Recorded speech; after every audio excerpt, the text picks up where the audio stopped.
Get ready for the trip of a lifetime. This is the series that brings you the most incredible and downright shocking holiday behaviour. Capturing stupid antics on smartphones. With a camera in every tourist's pocket, we're getting into the action like never before. Raw, real, and uncensored. This is the world's wildest holidays. This time on World's Wildest Holidays. Avalanche! We get snowed under in the Alps. I couldn't do anything except hope that I was going to live. Take a crash course in skydiving. Bang, we got hit from the top and the wing came off and blew up right above our head. And tumble into the leaderboard at Britain's most extreme event. A lot of them want to come and try it, so obviously some of them are a bit crazy as well. For many of us, going on holiday means leaving the stresses of the modern world behind and heading somewhere more peaceful, more tranquil. Provided, that is, you can survive the journey there.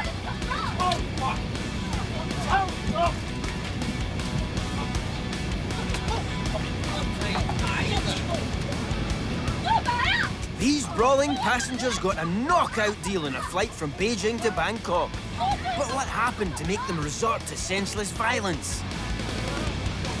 We talked to someone who had front row seats, Siver Lauritsen from Sweden. So, as far as I recall, and as far as I was told by the other passengers, as my Chinese is pretty rusty, there was an argument regarding the meal service and how far back a certain couple in the flight was leaning their seats back. Someone's been served a knuckle sandwich. The big guy came up to complain that they were leaning their seats too far back. And the couple in front were just super angry at that guy for having the audacity to suggest that maybe during dinner you can lean your seats to the upright position. But then this guy comes up from his seat and tries to calm the situation down. But the guy in front isn't having any of that, and he soon picks up his tray table and throws it at the big guy. That's just plain crazy.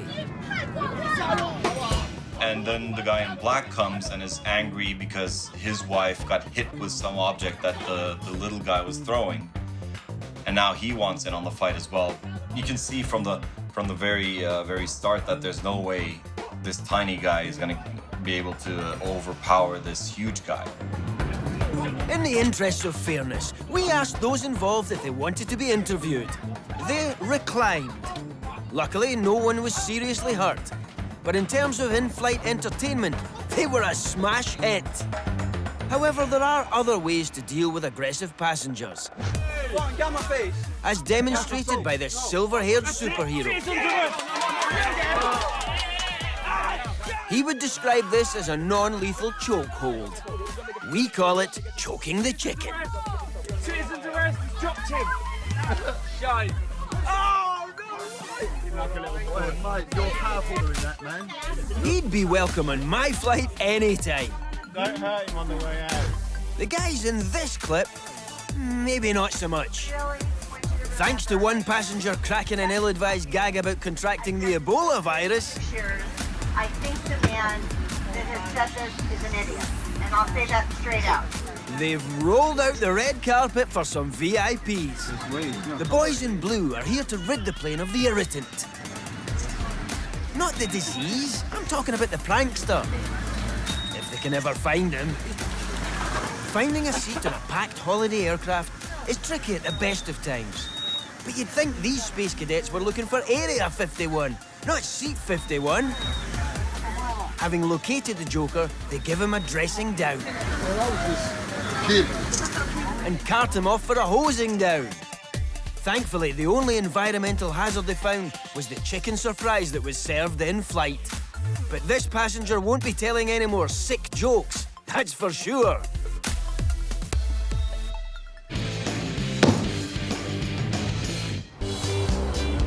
Now, presuming you survive the flight, For God's sake, behave yourself when you arrive. When Tommy Allen and girlfriend Shawnee travelled to Thailand, Shawnee left a day early, leaving Tommy with time to kill. A Brit? Alone in Thailand? What could possibly go wrong? That evening, I was riding my moped through the city and I got stopped at the traffic lights. They said, "Where's your licence?" I was like, "I don't have one." So they arrested me, made me spend 2 nights in a horrific Thai prison. It was absolutely horrible. As soon as I got to London, Yeah. got my phone out, had signal finally, massive message from a random charity worker. And the photo was a lovely, attractive photo of Tommy behind bars in prison. And I was, wow, it's definitely not a joke. I actually set a Facebook status saying, "Send help, I'm in a Thai prison."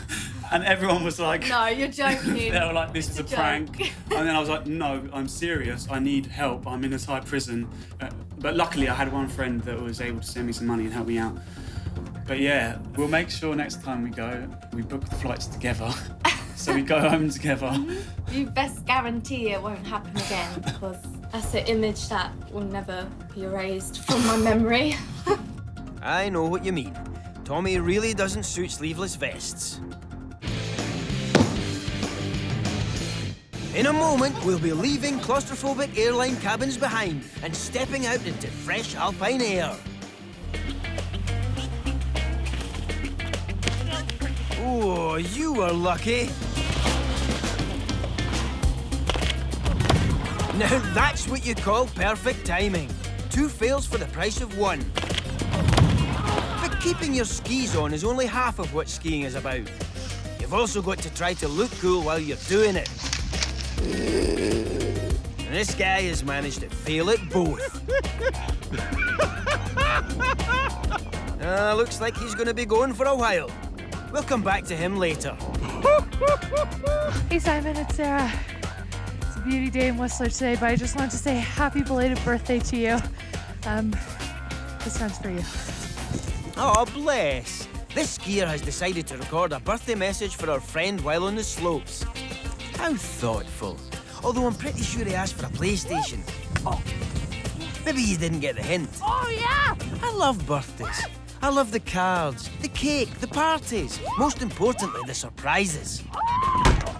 Surprise! And sticking with the birthday theme, here's the gift that keeps on giving.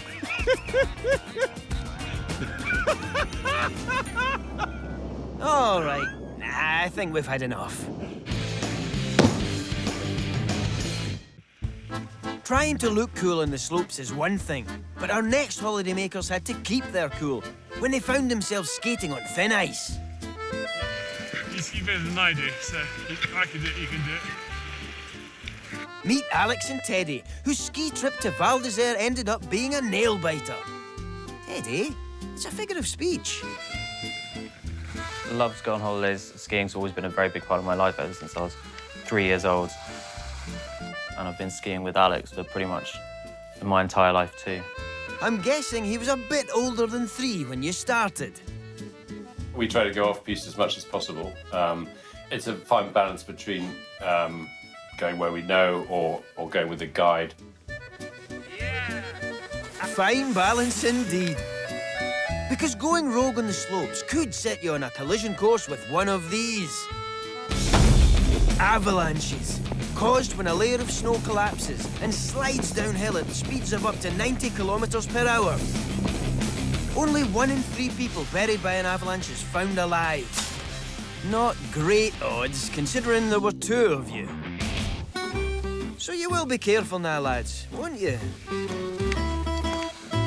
I remember it being an absolutely glorious day. I think it was the 2nd or 3rd day into the trip. The slopes were our own. We went off under the rope with a guide. Perfectly legal thing to do. And we set off with about 6 or 7 of us down the hill, down the mountain, rather. Is anyone else starting to feel a bit nervous? We were just going down the glacier at this point. It had already been a bit slope, and this was quite an icy slope here. And the guy who's miles ahead in the distance, he turns. Brace yourself for Snowmageddon. Avalanche!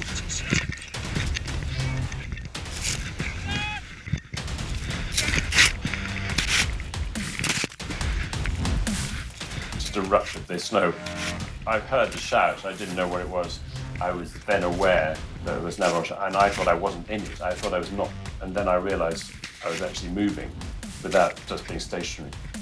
Alex also caught the very moment the snow gave way on camera.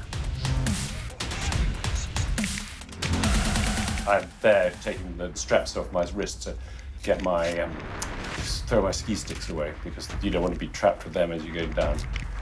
And here I was just buffeted and tumbled down the slope. I didn't know which way was up. The snow was too heavy and just pushing me all over the place. I couldn't do anything except hope that I was going to live. I travelled about 500 metres down the mountain. That took only about 30 seconds, so you're moving very, very fast, and there's nothing you can do with that until the avalanche releases you from its grip. And of course, the irony of being killed by an avalanche is they have to dig you out before they can bury you again. I managed to ski off in front and get round the side. Just because I felt it go and it went underneath me, but I just managed to get in front of it. And I just remember watching you coming down the hill, tumbling, and sometimes I couldn't see you and sometimes I could see you. And I remember having to go, right, there's 2 people in there, keep an eye on them, because if you lose sight of them, they might not come up. Surviving an ordeal like this takes physical and mental stamina. So, Alex, what went through your mind on this Polar Express to the bottom of the mountain? What I could think of was I'd not be dying today as I went down, is that I'm not going to die before my birthday. So we were having a party that night and I wasn't going to miss that. Yeah, the celebrations would be on ice, as indeed would you. By the time we got out, we skied down and met the others for lunch. Hang on, 2 seconds ago you were nearly crushed by a ton of snow, and now you're elbow deep in fondue. This story's more avalanche than avalanche. But yes, we had a very nice evening and celebrated Alex's birthday. Talk about the icing on the cake.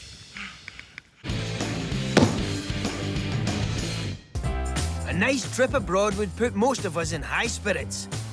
Quite literally in some cases. Because it seems our holidaymakers are never happier than when they're harnessing themselves to a flimsy buckle and dangling their bodies dangerously high above the ground.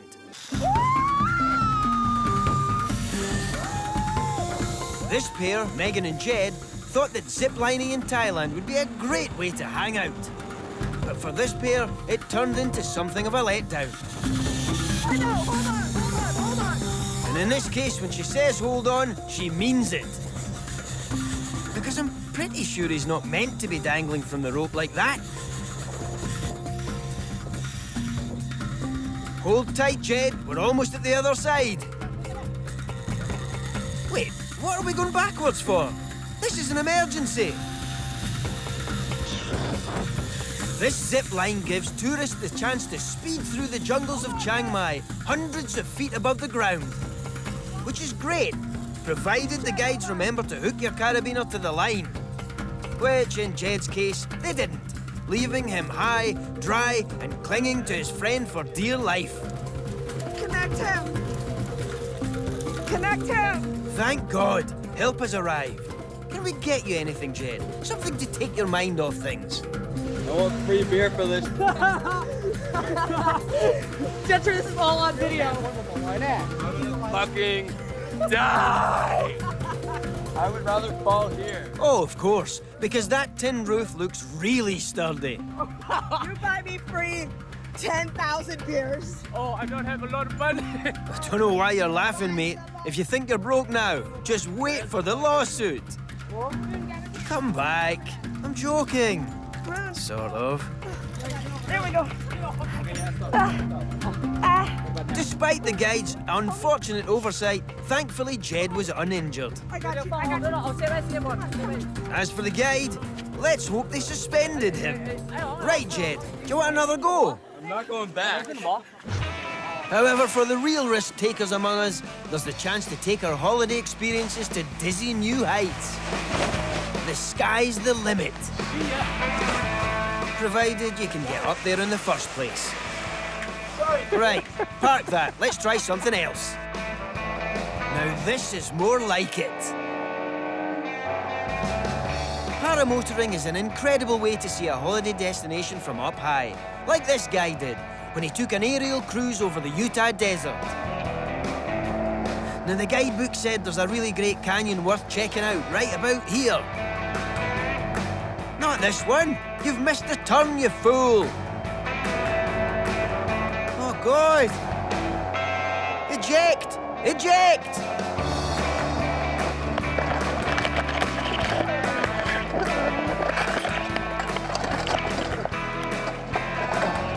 Sorry, forgot. You can't eject in a paraglider. Holy crap, I'm okay. That thing saved my life. Saved your life? It almost killed you. Of course, I was stupid to fly in a canyon with no exit. Yep, there's a reason we call it a dead end. You were lucky. Hey, at least this time I found part of my freaking prop. This time? What, you mean this isn't your first crash? If I'd known that, I wouldn't have climbed in the back with you. Oh my gosh. Right, as much as I'd love to stick around this canyon and do some yodeling, how are we getting back? Now comes like a 2 or 3 mile trek home. Ugh, I should have just taken the coach trip.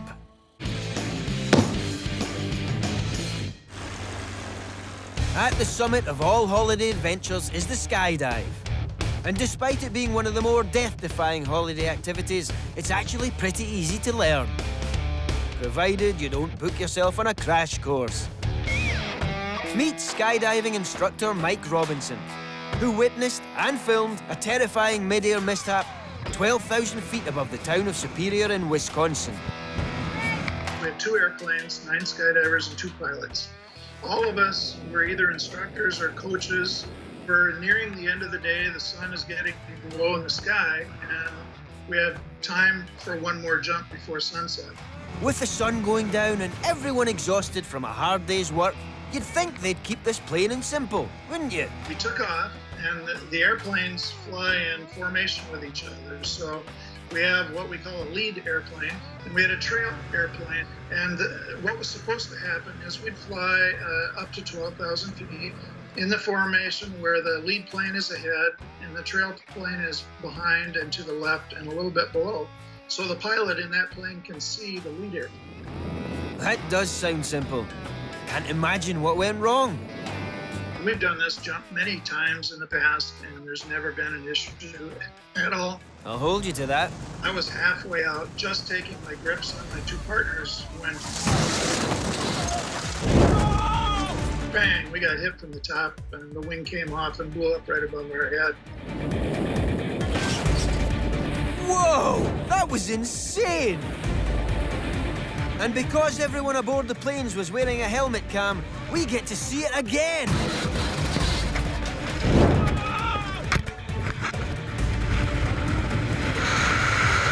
And again!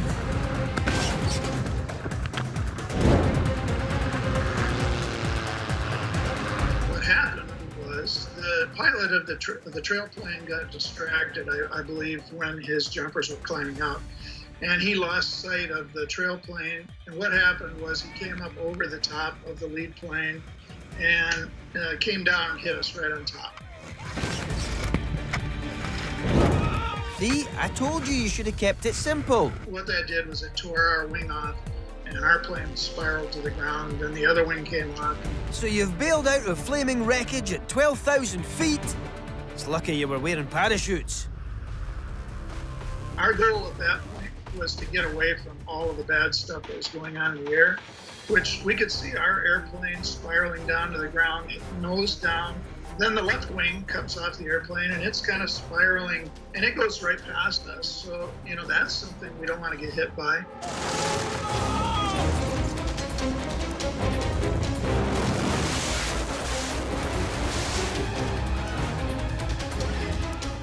I figured you lot were going to be okay. You're trained skydivers. What happened to the pilots after the planes went into a nosedive? Our pilot was able to bail out with his emergency parachute. He was cut in the face, his windshield had shattered into his face and cut his hand, but he was able to get out, open his emergency parachute, go to the ground. The other pilot in the trail plane, his airplane was damaged, but fortunately he was able to fly it and pretty well glide it in for a landing on the runway. All of us landed at the landing area. I mean, it's amazing. It's been called a miracle. I guess it is. Our group is called Miracle 11 because we had this experience in the air and we all survived. Is everybody down? So it really was a miracle. Everyone involved walked away with just a few scratches. Mainly from scratching their heads saying, how on earth didn't we die? And if you're thinking about taking up skydiving, don't let this footage put you off. It really is a blast.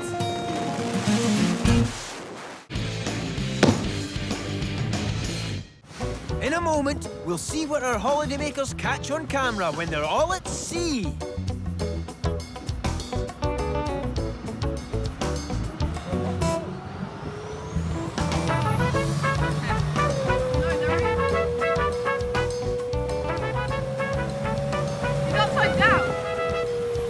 Well, they must be enjoying it. She's head over heels. She's not gonna fall, is she?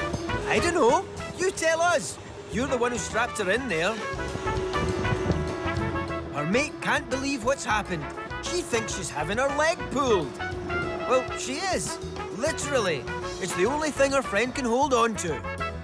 More importantly, she's also clung to her selfie stick. We would have shown you what she shot, but unfortunately it was all upside down. Another water sport that's popular with our holidaymakers is jet skiing. And here's one who doesn't give a flying flip.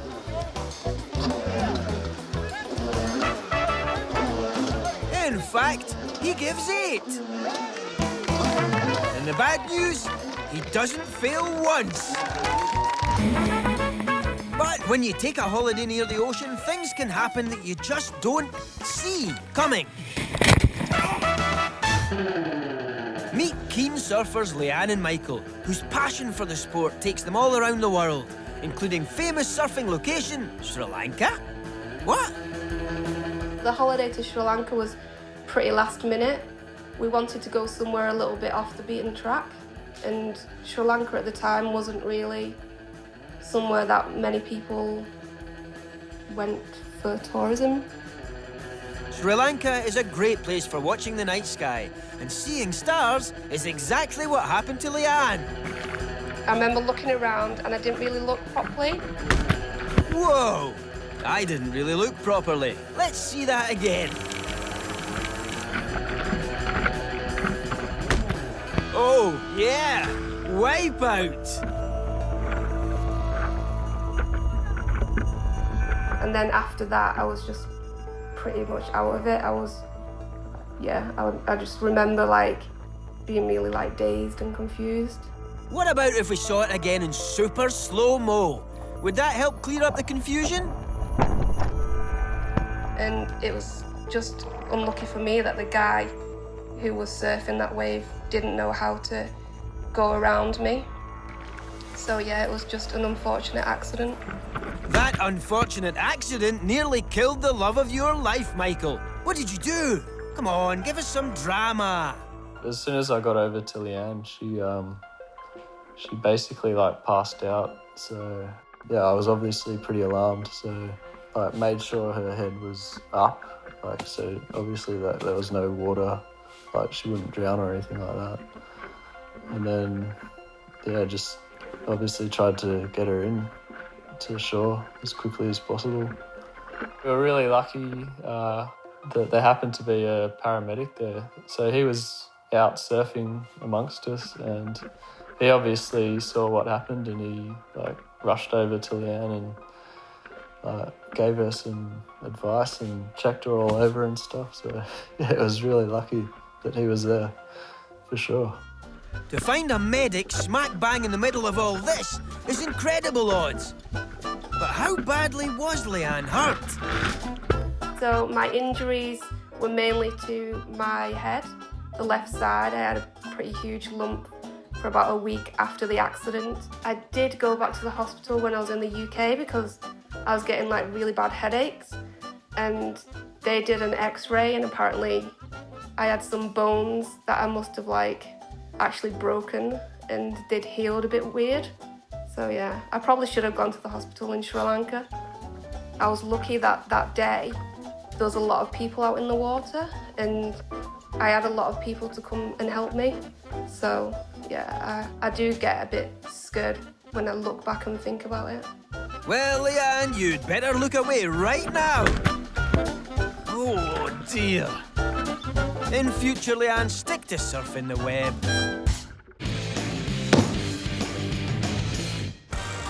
Leanne was only physically injured, but when this guy was rescued from the sea, it was his ego that took a severe beating.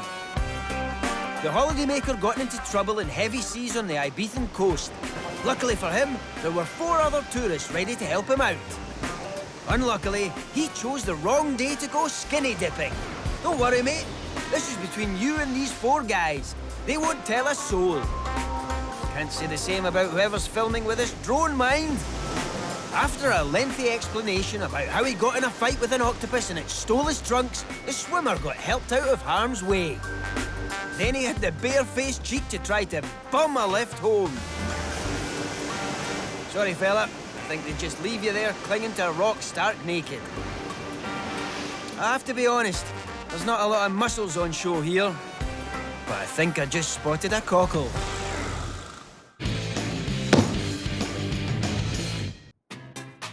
Now, from ocean low to mountain high. The height of stupidity, in fact. A lot of holidays these days seem to end up on the rocks. In fact, more than 200,000 Brits call themselves climbers. Go on, Callum. Go on. But don't forget, guys, what goes up must come down. Oh! Okay, it sounds worse than it was. He broke some ribs and his thumb, but was climbing again in no time. His mates did give him a ribbing, though, which went a long way towards replacing the ones he'd just broken. The great thing about going climbing is that the world is your playground. Like this guy presumed when he decided to scale this massive icicle in Switzerland. Someone told him he should try breaking the ice with his new climbing buddies, but this wasn't exactly what they had in mind.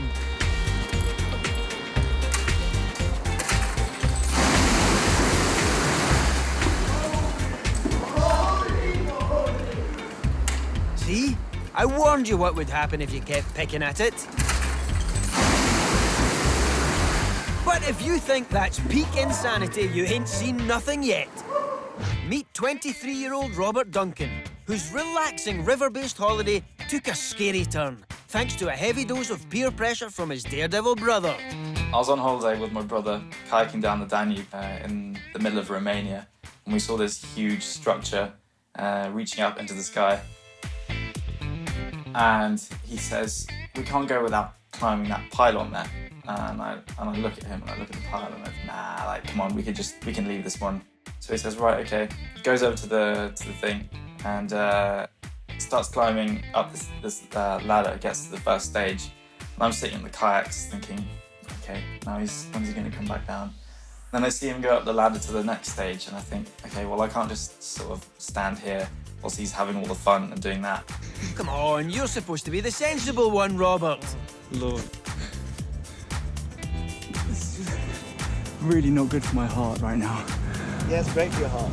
So your brother has a medical degree as well as a death wish. It was scariest going up to maybe the 3rd level, because up until that point, if you fall down, you know you're just gonna be in a lot of pain and there's a chance of survival. But after that, there's pretty much no chance of survival. So you kind of relax in a sort of weird way. Because you realise that no matter what you do, like if you fall, that's it, it's game over. Yes, that's absolutely the best way to relax, contemplating imminent certain death.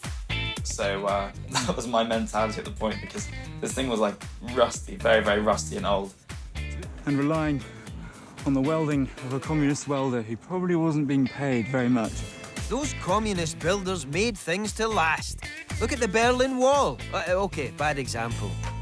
And my blood's rushing and I'm just thinking like, I'm being extra careful, like really slow, like a sloth sort of climbing like this, putting a hand on each bar, you know, never more than 1 point of contact off, you know, moving sort of 3 points of contact on the whole time.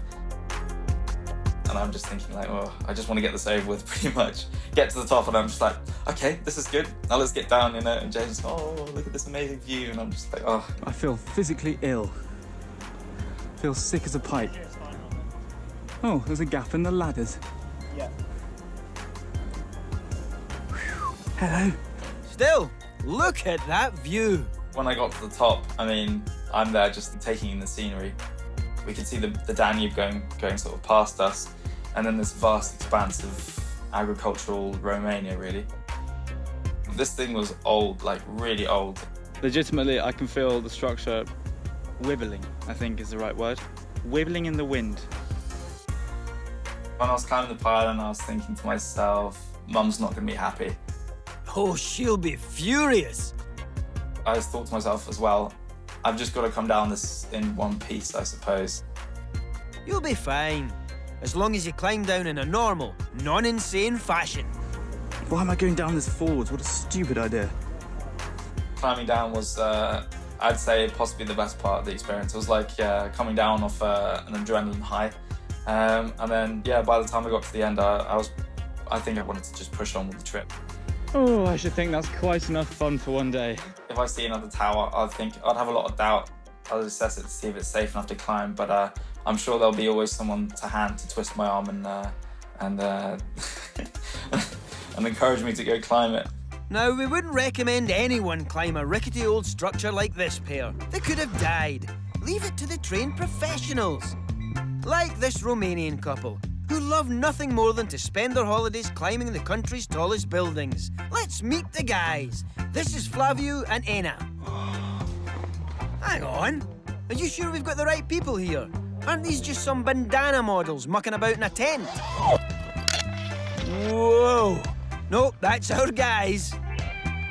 So we like climbing, I like challenges, I like technical challenges, I'm a technical person. We have a different approach to it, and you know, it's a lifestyle of adventure. You say adventure, I say bonkers. Still, I guess it doesn't get more bonkers than pitching a tent up the top of a terror tower. Flaviu and Anna might be completely mad, but they're also professional athletes and acrobats. They've impressed the online world with their danger holidays, including a trip to the top of Europe's tallest death trap, the Trbolje chimney in Slovenia. Built in 1976, it's 360 meters tall. Somewhere you should not be headed unless you're a professional climber. Or maybe a pigeon. We climb, you know, anything that we seem like it fits within our possibility. But then on chimneys, some of them are really, they open possibilities, or they just show up challenges in your mind. Otherwise, it would be just another chimney. I'm concerned that some of the possibilities that your holiday activities open up include certain death. Normally, when I'm on holiday, if I want to get around, I just Uber it. I see you prefer to make things a little bit more, what's the word, heart-stoppingly horrifying? It's just about a challenge and a creation and an opportunity. I do it because, you know, I feel like I can. After all these years, I like to climb chimneys and I like to ride unicycle. So then just putting these together is natural. Well, at least I know you're getting 3 of your 5 a day. Okay, 2 of your 5 a day. Flaviu and Anna love their climbing holidays so much that Flaviu decided to pop the question on top of, yep, you've guessed it, a really tall Romanian chimney. We are married, but not in not officially. We haven't been to the civil state, or how you call that. So we made our own marriage. Eventually, we'll do a real one. An illegal marriage. No papers. Obviously not legal, mainly because they couldn't find a vicar stupid enough to climb the chimney. But you know what they say, the couple that climbs ridiculously high brick structures together stays together. In a moment, we're getting wild and weird as we drop in some of the UK's most anarchic events.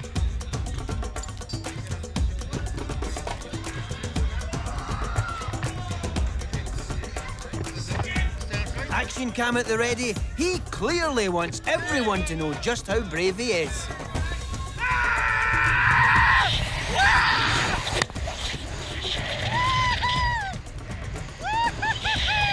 But did you spot the real tragedy here?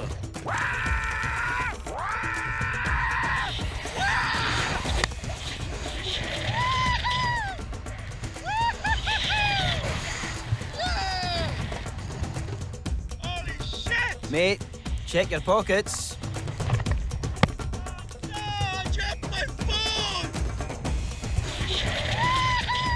Taking a smartphone on a bungee jump is a pretty dumb move. But there are some attractions out there, particularly in the US of A, that are just begging to be shared. First stop, Brandon, Iowa, home of the biggest frying pan in Iowa. Turns out it's not the biggest in the world, or even America. But at almost 15 feet tall, it could still fry 528 eggs at once. No wonder America has an obesity problem. Now, the only time I've ever decorated a toilet is after a fiery curry. But not this sprightly fella. He's the curator of America's only toilet seat art museum, featuring over 1,300 hand-painted toilet seats. Who says art's a load of crap? If all this excitement hasn't left you feeling washed out, there's still time for one more attraction.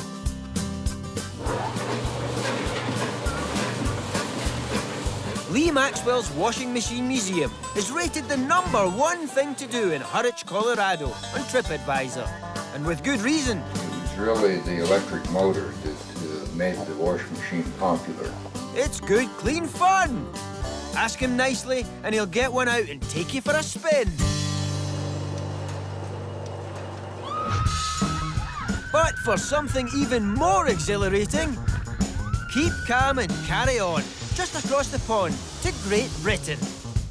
Brits may not have the weather, but when it comes to putting on weird and wonderful events for the benefit of tourists, they throw caution to the wind. Just like this. Every year, the annual World Black Pudding Throwing Championship is held in the town of Ramsbottom in England.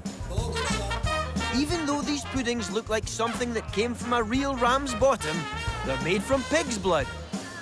And the contest isn't a piece of cake either. The aim is to knock Yorkshire puddings off this 20-foot plinth by tossing your porky projectiles high into the air. Personally, I think it's awful. Get it? Awful! Now for a different kind of event altogether. Roll up your trousers, stuff your socks full of hay, and get stuck into this shindig. The annual shin-kicking championships in the Cotswolds sees contestants attempt to trash their opponents' tibias. In a no-hold-barred combat tournament that's been taking place here since the early 17th century. The rules are simple. Find someone you have a bone to pick with, and kick them in the shins till they hit the deck. And it's given many a holidaymaker a big break. However, I think I'll sit this one out. I'd rather get plastered at the cider tent than in A&E. But when it comes to British holidays, there's an event in Gloucestershire that really takes the biscuit. Meet Chris Anderson, who's going to tell us all about it. There's been 2 broken necks, a good few amount of leg breaks, broken wrist, dislocated shoulder. I was knocked out myself, bruised kidneys also done. I broke my ankle. What the hell, Chris? That sounds brutal. And then you just get the small injuries like cuts, grazes, stings from the stinging nettles. Right, now you've got me really confused. Life's for living, so push yourself to the max. So, what is this blood sport, Chris? Mixed martial arts? Contact tiddlywinks? My claim to fame is cheese rolling.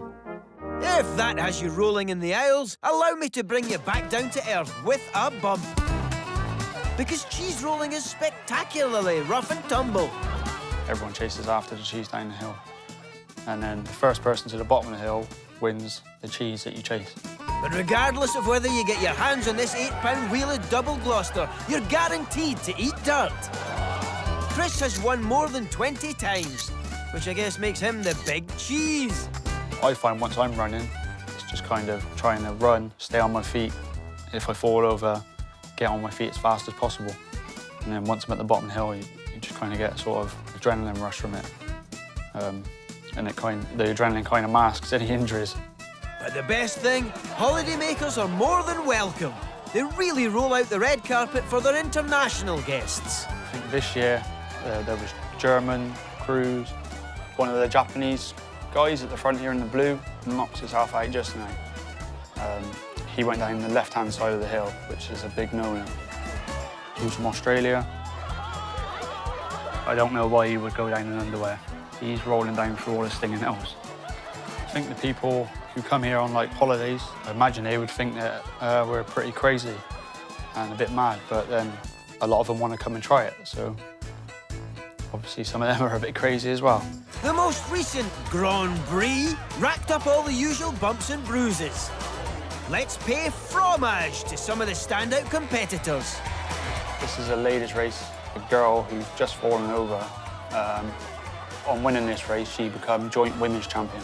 Flo, her name was. Should have been Flu. You're always going to be in a bit of a bad way if you're starting to fall backwards down the hill. And some competitors really don't help themselves. I was speaking to this guy before the race and told him not to wear his rucksack, and he come out badly. Not only that, but his sandwiches were a right state. And he smashed his Wotsits to smithereens. This lad, we've nicknamed this guy the bouncing bomb. And he would have beaten me in this race had he not knocked himself out. Thank the Lord for minor concussion. But this time, it was all about one man, Chris, who was here to claim the record for the most number of cheeses won by anyone ever. This is my race. You see the guy pulling my shirt. Taking a bit of a fall in the yellow shirt. But you can see every time I fall over, I get back on my feet quick. This stunning victory earned Chris's place on the Roll of Honour for the 22nd time. Smile for the camera, and don't forget to say cheese. There were no fatalities this year, thank God. But Chris, surely it's time you jumped headlong into a new sport. Shin kicking, perhaps? I think ours is probably one of the most craziest, but personally for me, I would never do shin kicking. Well, I guess you've got to draw the line somewhere.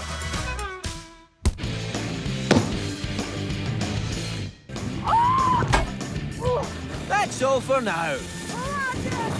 Just remember to pack your smartphone the next time you go on holiday. Or you could find yourself between a rock and a hard place. Goodbye.